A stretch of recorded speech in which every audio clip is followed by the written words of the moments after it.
Good evening, everyone. Good evening. How's everyone doing tonight? It is February 10th, 2021, and this is podcast number 19 for this year. We have now beaten our record, Keith. Congratulations. I should have brought an award to showcase for us. Yay! We made it through where we stopped last year when the pandemic hit. So we have made it finally to our longest stretch of podcast. I'm really excited that we've been showcasing these, and we've actually been showcasing all of the schools across Illinois. And I think, it's nice to pay tribute to NIU, who we actually hosted an event at forever ago. It was 2019 for our Overwatch finals. And, finally to have them on here to talk about their program. Joining us tonight is Connor from NIU. He's the manager of esports over there. Connor, go ahead and say hi and tell us about, some of the stuff that you guys do there. So, hello everybody. My name is Connor Vagle. I'm the esports general manager here at NIU. We have a bunch of stuff going on with our esports program, and it just grows by the day. We've got varsity teams in League of Legends, Overwatch, and Rocket League currently, and those three teams compete in the Esports Collegiate Conference against the other schools that are traditionally make up the Mid-America Conference for traditional athletics, and then as well we've brought in Northeastern University to compete against. We've also got the student-run esports club that falls into our recreation and wellness department. We've got the GG House, which is our esports special interest community where students get to live and learn together. We host community events like we did with you guys out. Used to be at our facilities, but now we partner with some of the surrounding areas to kind of work with the different community partners here. And then we have one of our favorite things is that we've got an esports minor, so esports career pathways in the minor, just because we feel it's a little better served as a minor than a major just because there's so many different things that you can do in the world of esports. But that's just a little taste of all the different things that we do, and it's really a pleasure to be here. That's awesome. Yeah, thanks. Yeah, we're going to get into all the details and everything. So if you do have any questions for Connor about NIU, about their program, feel free to drop it in the chat. Or we'll give you you have their social there, Esports NIU for Twitter, and then we'll drop some links later in the stream so you can contact them if you have any more information. But speaking of League of Legends, which was the first team you mentioned, how are you guys doing this year so far? So right now we're in the middle of our competition season. We're sitting at 4-1 on the year, which is one of our best starts to date. It's nice being in the conference this year just because this is our second time competing through the conference, first time really officially doing so. And this year we get to have 11 matches throughout the year instead of the traditional 6 that you get in the College League of Legends landscape. So usually at this point we'd be saying, oh, well, we're make or break for the playoffs on this next week, and now we're only halfway through the season, so it's really great. Tonight's a nice night because usually we play on Wednesdays, but this week's an off week, so we were we had a little bit of a gap here, and so it's really nice to be able to have a breather week and everything here. So. Yeah, that's awesome. And that 4-1 is great. And I do like some of the structures, how the conferences do League of Legends. I know like the CLAW has to go through so many teams at once, and to condense it down to 6 weeks, it just feels like it's way too short for a collegiate season. You're practicing all year, all summer, all fall to get ready for this, and you lose 2 games and you're practically out, and there's like really no chance to come back. And I really wish they would change that a little bit, maybe 8 weeks or, even 9 weeks to give some teams really a good chance to come back and, maybe lose 2 or 3 games and still be up in the top echelon depending on how the season breaks out. But I definitely think conference play is really nice, especially if you can get a bunch of schools that are local, like-minded, also have the same rivalry between it. That's, I always say that's just one of the reasons why we created the IHSEA was to make sure that we, focused on our local communities as well instead of just going. There are a lot of in-state rivalries now. A lot of schools have become friends/enemies and a bit of both, and they will like scramble against each other, and they'll do all this stuff together. So that local community sense is really nice to have. Yeah, definitely.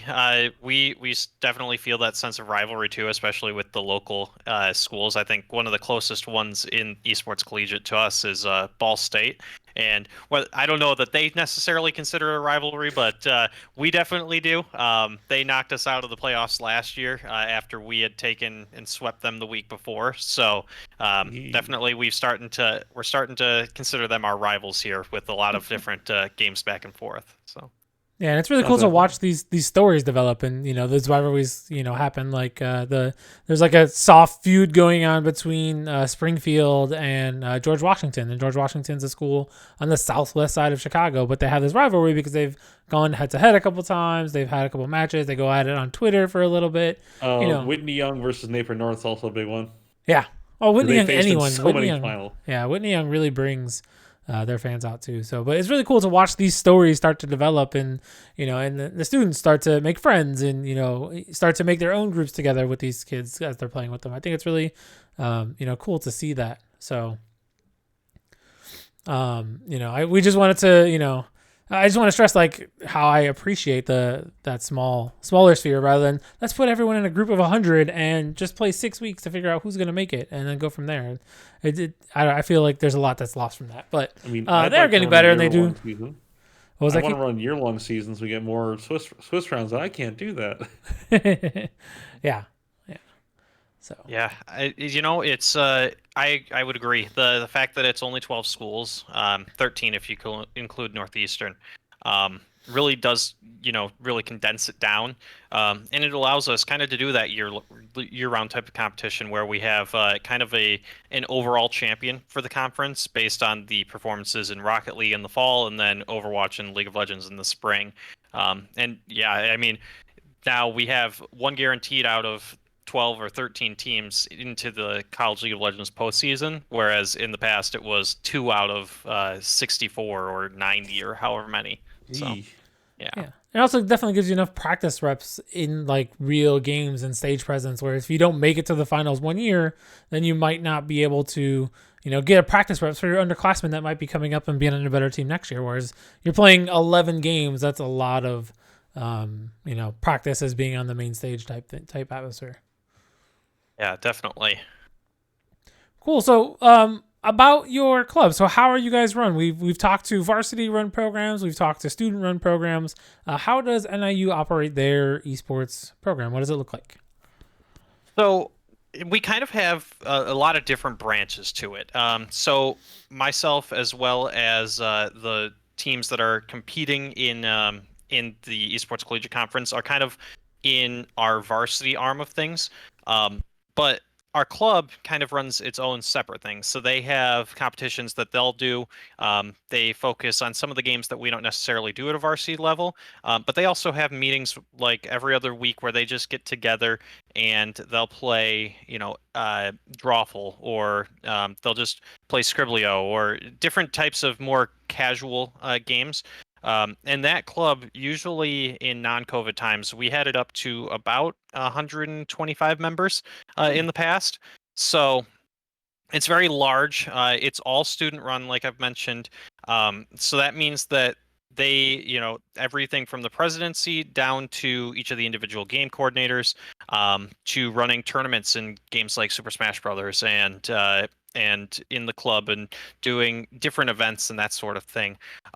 So it really kind of gives a cool little duality of it. So those that really want to compete can do the varsity side of things, whereas those that really want a little more casual experience can definitely look at the club side, but that doesn't exclude them from being working together. So usually the club will work hand in hand with the varsity side.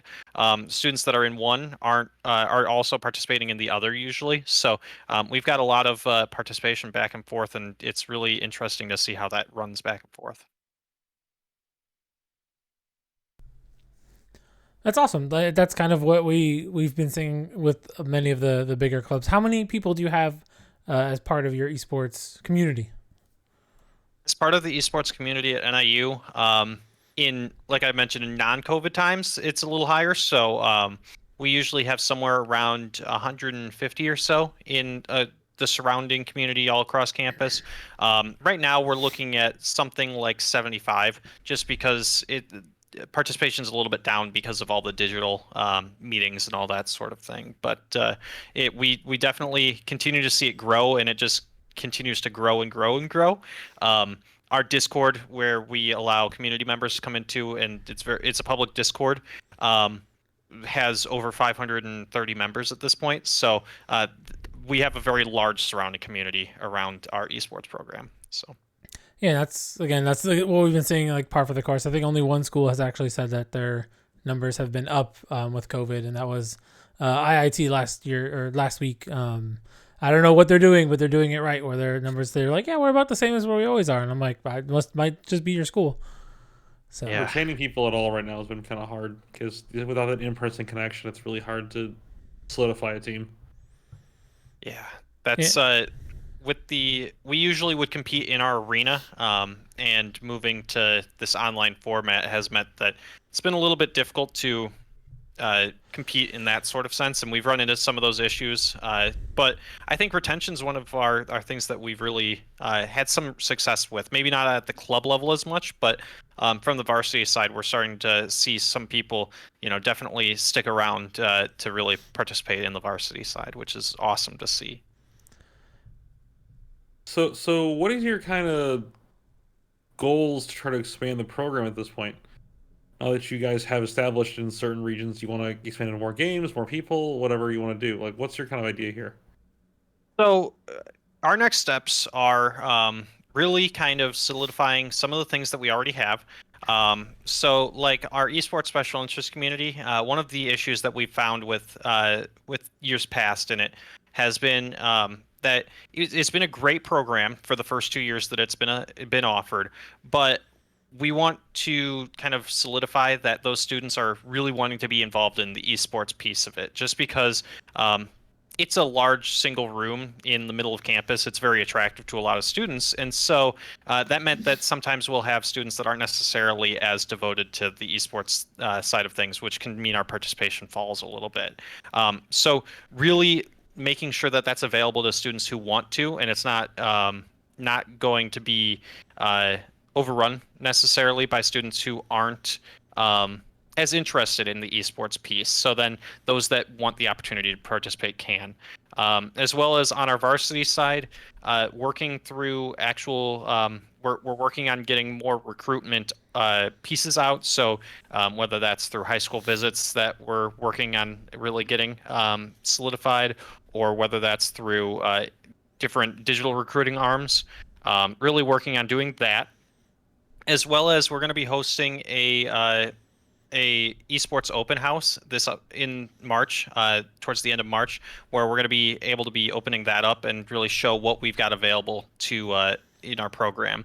So we're trying to really solidify some of those arms that we already have, while also expanding on it and really diversifying like the minor, the club, and the varsity program a little bit more too. So yeah. So that's awesome to hear you. I'm glad you guys actually have some ideas and some plans going forward instead of just kind of going, "Nah, it's fine, we'll figure it out." Because I know that some clubs operate on a principle somewhat similar to that. So what games are you guys expanding out? Because I know a lot of kids are always usually at least one time in the chat. Someone's like, well, what about your Valorant team? Or what about this? You said you guys have Rocket League and League of Legends. What was the other one? Overwatch. Is there another one coming up soon? Do you guys have more that are not varsity programs, but are more competitive than others, or? So we actually, at the club level, we do a lot of Super Smash Brothers. We have a Club Valorant team. That one is a little bit come and go, sort of to the same idea as our CS:GO program, where the club competes in that, but that's not an officially sanctioned team by the university. It's more of a club unofficial type of game.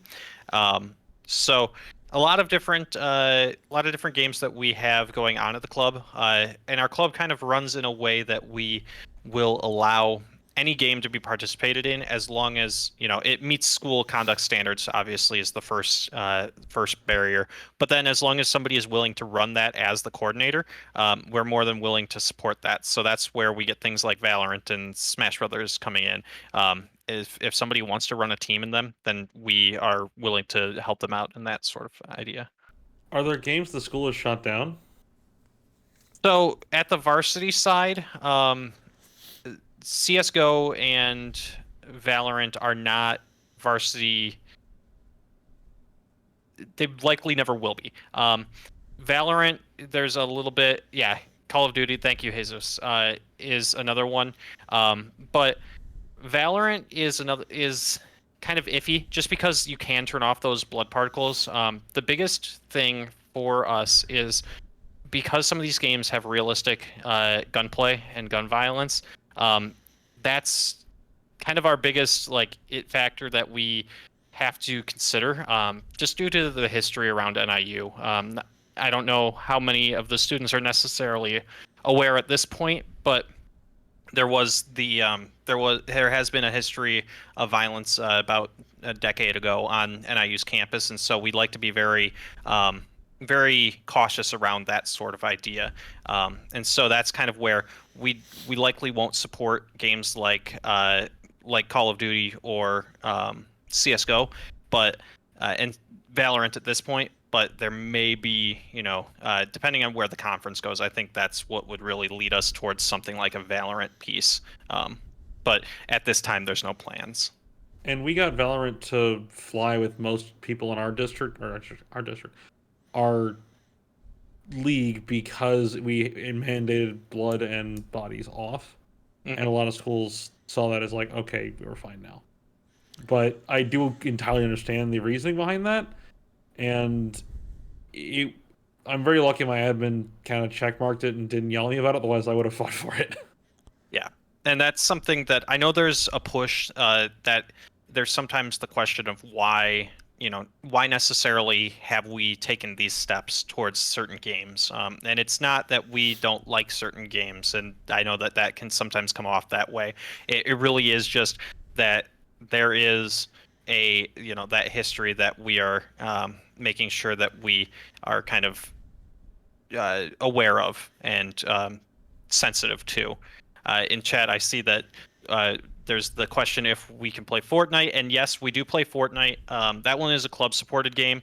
Not as many people right now in the club that play it, but there have been at different times a team in Fortnite. So yes, we do support Fortnite.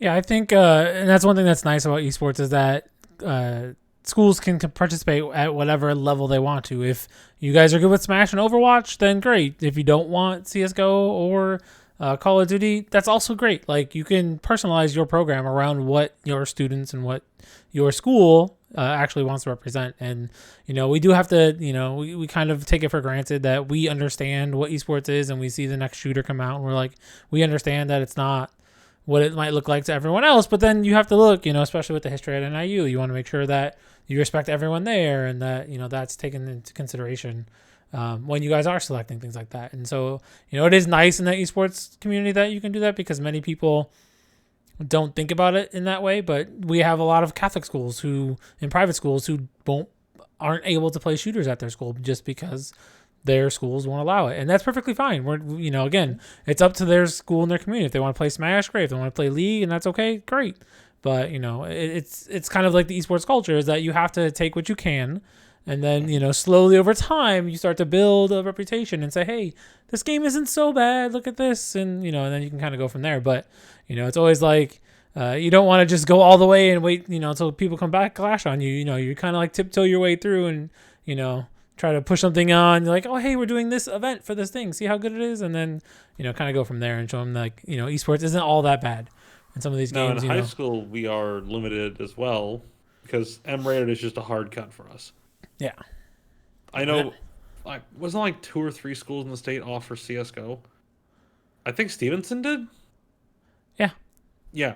A couple schools offer M-rated games, but the vast majority, that's the cut. So that's the fun time we deal with in the high school landscape, because they're all below 18 or at 18, but mostly below 18. In our club, there are some of those M-rated games that get played. They're not necessarily the ones that we're going to support at the varsity side or promote, but we do allow them to, in correct supervision types of situations. They can play them in our arena and that sort of thing. What examples do you have of that?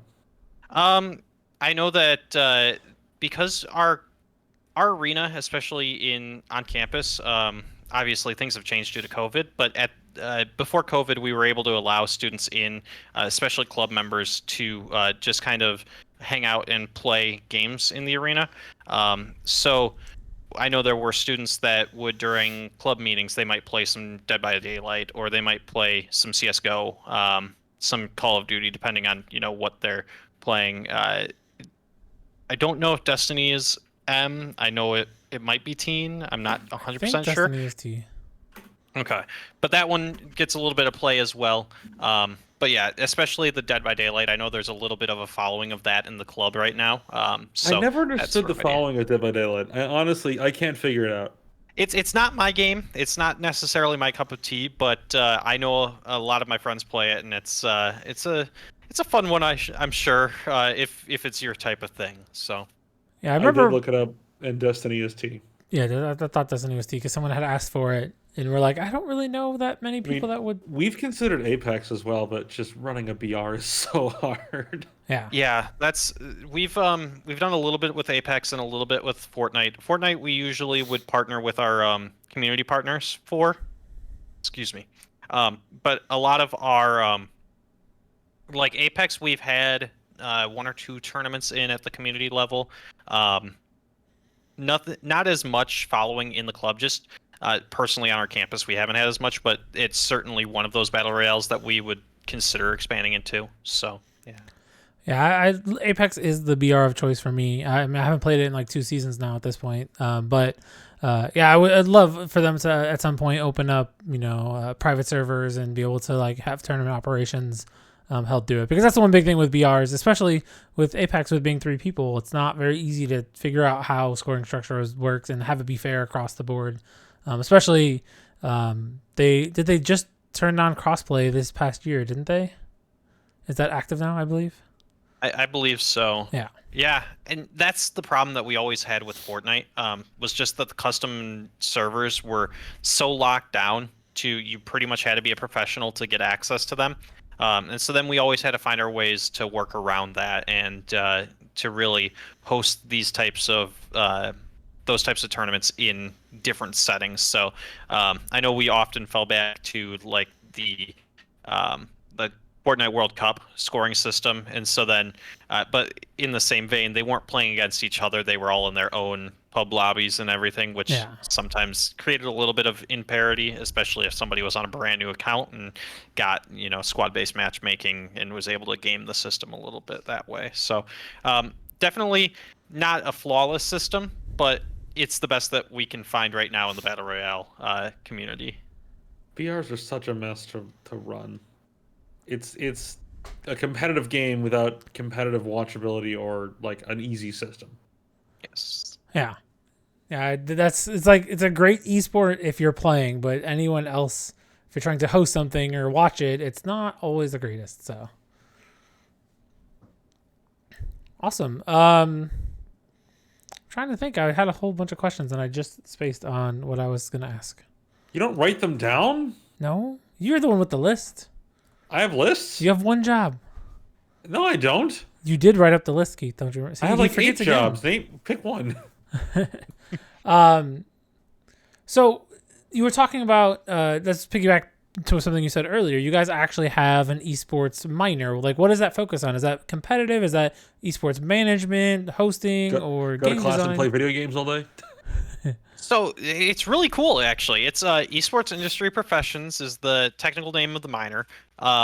So what it is it's a, I believe, 18 credit minor, where 2 of the required classes are going to be your introduction to esports, and then more of like an esports management type of class. So right now we're working with the current iteration this semester's second. It's the second class within that series. Is the one that we're running right now. And that one's currently got 45 students, I want to say, between the graduate and undergraduate levels. So one of the things that, just give an example of kind of like what the coursework is, we host a special, a career lecture series each week.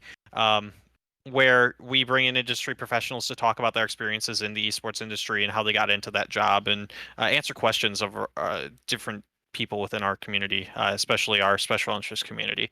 Um, but we just had Andy Mendez on there last week, I believe. But that's interrupting myself there.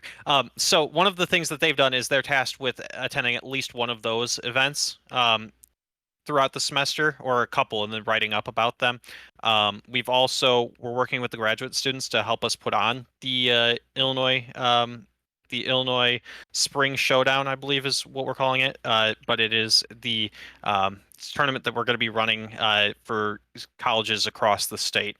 And so we're using the graduate students to kind of get hands-on experiential learning on event management, but also they're learning about the what goes into running a team and what goes into all these other things. But then there is a little bit of an aspect of there's a couple of 1 credit hour classes that you need to take a certain number of credit hours on different games. So we have like a MOBA class and a real-time strategy class and that sort of idea. So all sorts of different arms are going into it. So you kind of walk out of this minor with a really well-rounded idea of what goes into having whatever career in the esports industry.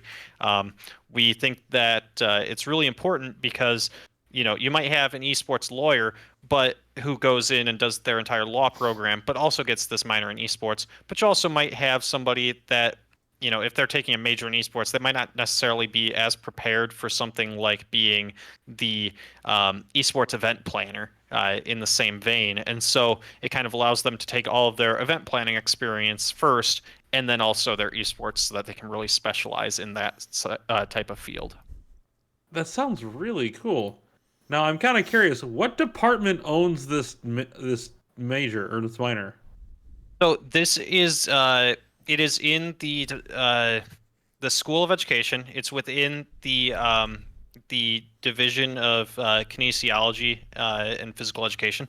So yes, so it is. It falls very similarly in kind of in structure to sport management. So it kind of made sense to house it similarly there. So yeah, it is College of Education though.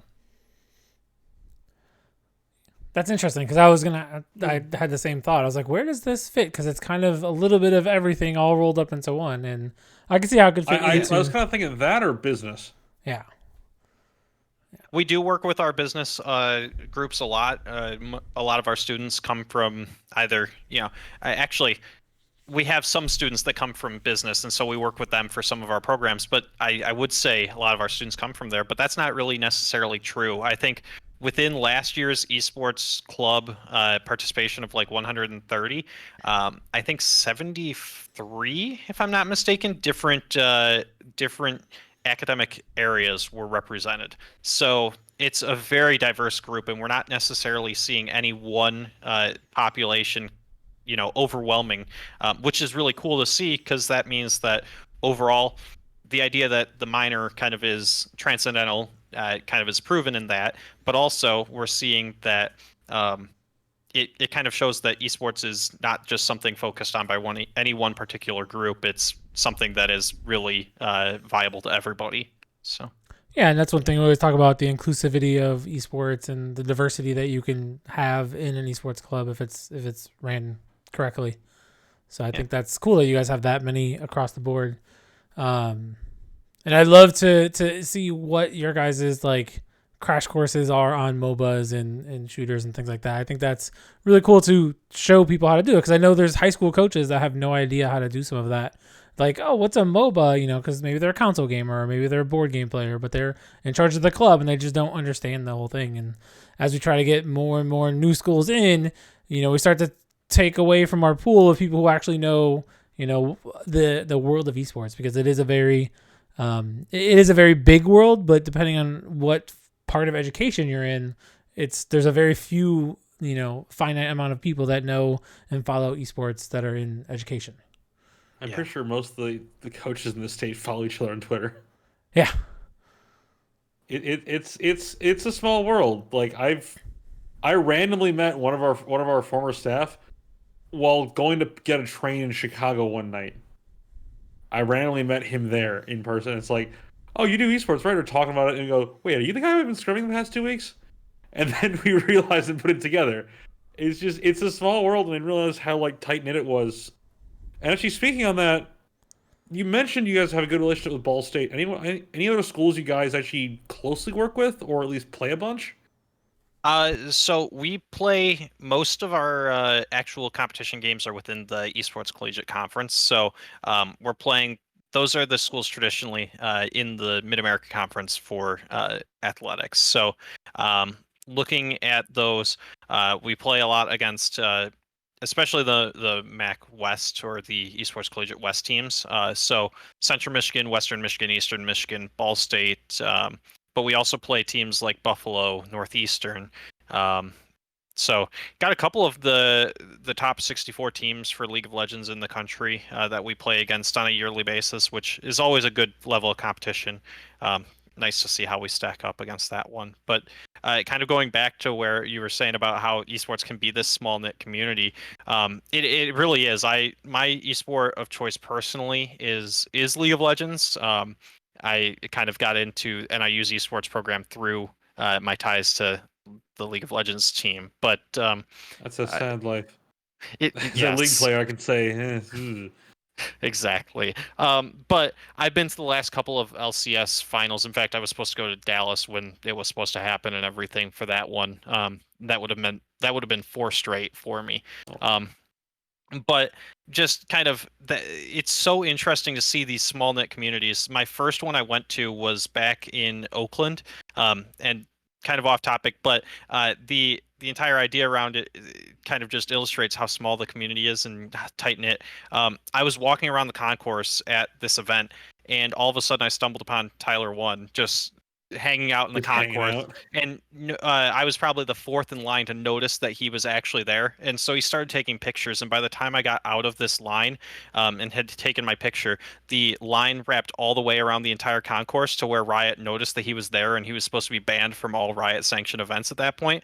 And so he was not banned anymore. And so they said, "Oh, Tyler, you're here. How great! You want to come on stage and actually do a publicity thing Oh, for it's us?" And that so he interview, got wasn't it? yeah, and so it was that interview it was completely unscripted, and it was all because people, a few people I happened to be in line with, and I noticed he was there and started, getting Riot's attention. But then that same event on the way back, I was sitting in the airport, getting ready to fly back from Oakland that night, and this guy had on one of the jerseys from the game, and then a small group started forming at the gate, and he was flying back to Vegas. It was at the same gate right before my flight went out, but a small group of us started talking about the game, and I started realizing very quickly that the guy that I was talking to there was sent by Rogue, and he was actually Rogue's general manager at the time, sent there so that they could scout out what a League of Legends team might be like because they were applying for franchising in the LEC the next year. And so just like it's really interesting because you do just run into people at such random places, and that's my little tirade of a going off topic here. I But mean, yeah, it totally LAN makes events, you sense. find everyone. I met one of our other staff, Andy, at a LAN event that he didn't even know we were both going to. He was Yeah. there for a meeting. I was there to go watch the matches, and we like bumped shoulders in the line. Wait, who are you again? And kind of looked over and went, "Why are you here?" But it's cool to see all these small communities. I met a bunch of collegiate guys there as well, are doing events there. So like the small community aspect is really nice, and it's also been pretty cool to see a lot of our students. Todd, you saw it in the Overwatch chat. Students from a school that is literally at the Kentucky border and Naperville formed a combined Overwatch team to play contenders and open division. Just from being on the Discord. That's amazing. Yeah, and these kids would never have been able to get together, but they've made that camaraderie by playing each other, by being competitive, and then also by communicating on our in our Discord. And that's kind of what the community we wanted to create with this, and that's the community that we always stress for every school to create. Is don't just create this elite team that's going to compete and win state championships. Create the esports community that's going to foster growth and foster inclusivity, and be the welcoming crew to the next set of people coming in, and be welcoming across the state. Watching some of these relationships, watching the growth of some of these students and the parents' responses to how their kids are operating now that they're participating in esports is like what I live for, and that's why I still continue to do this and put all this time into it, is just to see that see what our kids can do, and when we push them to do something they love, how much they're willing to do for it. They call themselves Children of the Corn Esports. Yeah. I did see that on Twitter. That is a great name. Yeah. It's a very Illinois name, gotta admit. Most definitely. I'm pretty sure. I think I saw a stat like we're like the second highest state by land coverage of corn. Only behind Iowa. So, yeah, it's interesting here. Yeah, but that's definitely like what we try to show in our group, and then also try to portray to some of our college groups that might still be growing and at a lower level. Be like, make sure you're being inclusive. We want our kids to go there and feel welcome and participate in your club, and that's kind of why we're putting these things on, so they can get to know who you are. So if they do have a question, they can reach out to you, Connor, or join the Discord and ask their questions there about what it is, because we have a lot of kids that are looking for school, and many that might just go to NIU that has nothing to do with esports. They might not be good enough for a varsity team, but they might want to be part of that community. So that's why we always, are trying to highlight Illinois schools first. Last year, we did a bunch of other schools with coaches. Again, this small circle of coaches who we usually talk to at our LAN events, or that reach out to us on Twitter. But this year, making a concerted effort to hit up every school in Illinois, because predominantly that's where our kids are going to go. And then hopefully, if this continues into the spring, we'll and into the summer, we'll definitely try to reach out to more schools. But definitely, first focus on the Illinois schools, and then we'll see what we're going to do next year. So, if you want to go ahead and drop your socials, drop your links in the chat, your Discord link if you want. If anyone's here, they can pull it from there, and I'll also throw it in our YouTube video when we put them up on YouTube. But if you guys are interested in finding out what NIU has to offer, Connor's going to be dropping some of the links in there. There's their Discord link, and there's their Twitch link. When do you guys normally are you guys streaming normally League of Legends? League of Legends and our Overwatch season starts next Thursday, and so we will be streaming those matches as well. So that's going to be Thursdays at 7 p.m. and Thursdays at 6 p.m. and Saturdays at 7 p.m. for Overwatch, and then our League of Legends matches are Wednesdays at 6 p.m. and Saturdays at 2 p.m. So we typically have those two going on weekly. And then during the fall, we typically have Rocket League. Times are probably going to change next year, but this past year it was 7 o'clock and 8:15 on Thursday, so 2 games on one day instead of this 2 separate days of games like we have during the spring. So actually 3 different days if you include both games now. So yes, our channels are starting to get very busy with everything. Not a bad thing. Not a bad thing at all. We are very happy to see it. It's allowed us to finally get the affiliate status on Twitch, which is great. It means that we can provide additional avenues to help support the community, and then additional avenues for people to support us right on back. So let me throw Twitter in here. And then for your production, who predominantly runs that? Is that student run? Is that run by you or other staff members? Do you have openings if someone's interested in doing shoutcasting or streaming of that at NIU? So on the Overwatch side, this semester is going to be our first one that we're completely student run on the production and shoutcasting side for Overwatch. So we will see how that one plays out. Rocket League, I do the production for Rocket League, but that's all of these are open to having students step into the positions, not only to help but maybe take over if they want to. Rocket League, Blue in the chat, and I both do the casting for that one. And then League of Legends, I actually like I said, I'm open to people helping out with it as well, but right now I'm doing the production on those, or on League of Legends, as well as I do solo casts for those. So it's a nice little fun thing for me. It's one of my side hobbies is shoutcasting, and so helps out with things. So. Nice, that's awesome. And yeah, we have a lot of students, especially in League of Legends, who are interested in casting and getting that stuff done. We're hoping to be able to help them out a little bit this year with some of the League of Legends stuff, but we're always trying to help out and see kids try stuff out, and try shoutcasting their own schools games, and then we'll see where it goes from there once we start doing it. The problem is our coaches and our staff love to cast games too, so it's like, do we want to let a student cast, or do you just want to? It's like, oh no, I'll cast, Keith. Especially Valorant. Man, I didn't get a chance until the finals. Don't you give me that crap. Yeah. Well, but you were itching to cast yeah, because I've been coaching my team and running the league all day. Yeah. So yeah, no, that's awesome to hear that you're open for those student opportunities if they're willing and able to, and that's awesome. We're seeing a lot more growth in that area in collegiate, and many schools starting to offer scholarships in that side of it. Whether even before they offer actually varsity scholarships for competing, is because they need that production crew. You need that backbone to help grow that program. So yeah, and while right now we don't have scholarships, we do provide. We've opened up internships in that production side of things. So students, especially ones that are looking for the kind of practicum credits and need an internship for that at the collegiate level or at the high school level.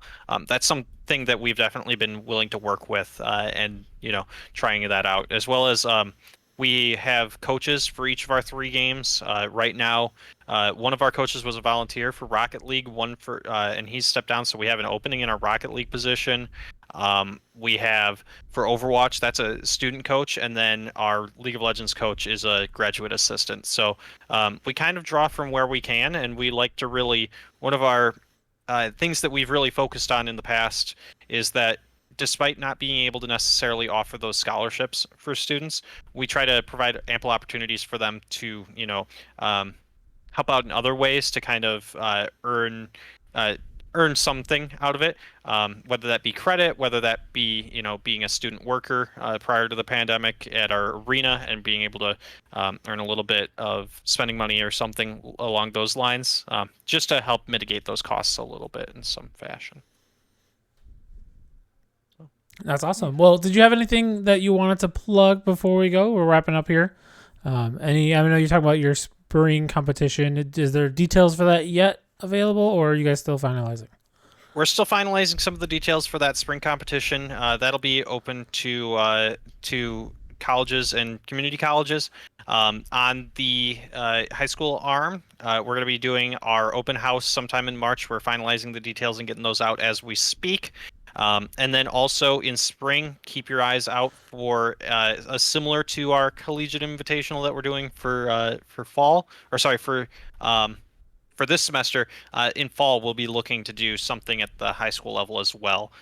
So that'll be something that we're still in the initial planning phases, but we should have information out to everybody as soon as possible.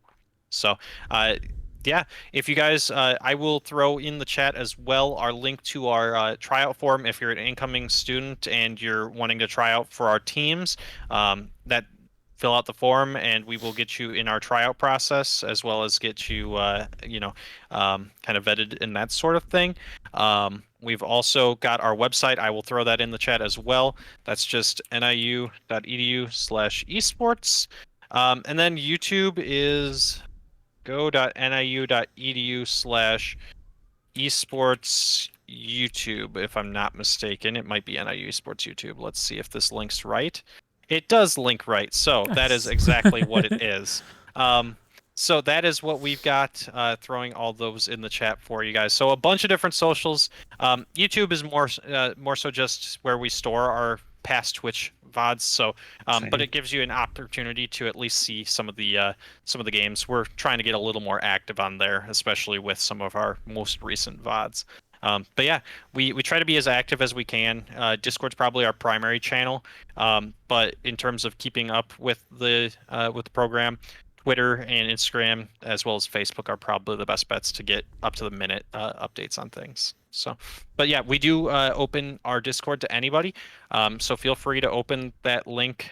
We just updated it a little bit with some rules and some new roles and everything, so community members can really differentiate themselves a little bit and kind of stand out in the Discord as well. So yeah, lots of different opportunities to engage. We're really excited to be able to be featured on the podcast. Thank you so much for having us. We really would love to see somebody that has seen this podcast and check us out a little bit. So yeah, all sorts of great stuff here.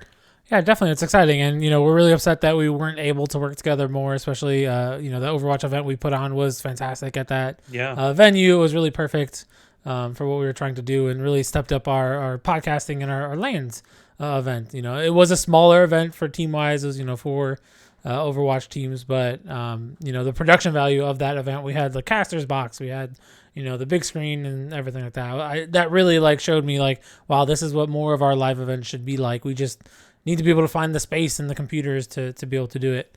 Even with the technical difficulties we had in the beginning, figuring that out. But again, that comes with the challenge of, running an esports tournament. So we definitely learned a couple lessons there.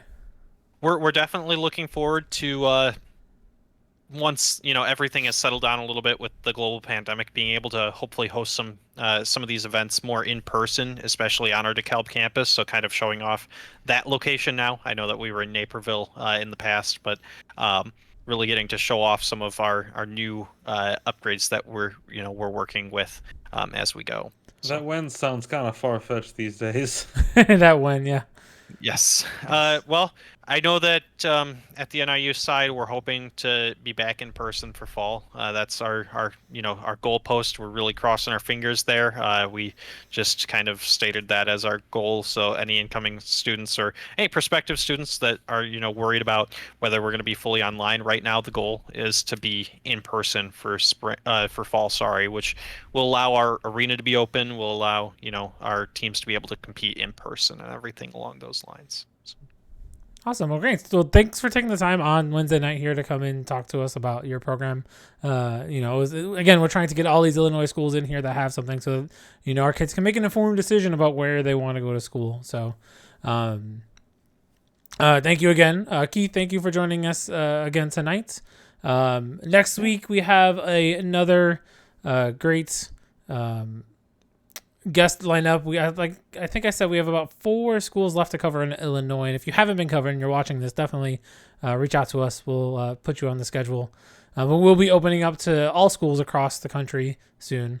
A couple things we have coming up this weekend. On Saturday, we have the Overwatch tournament. Basically, it's a Champions League for high schools across the Midwest.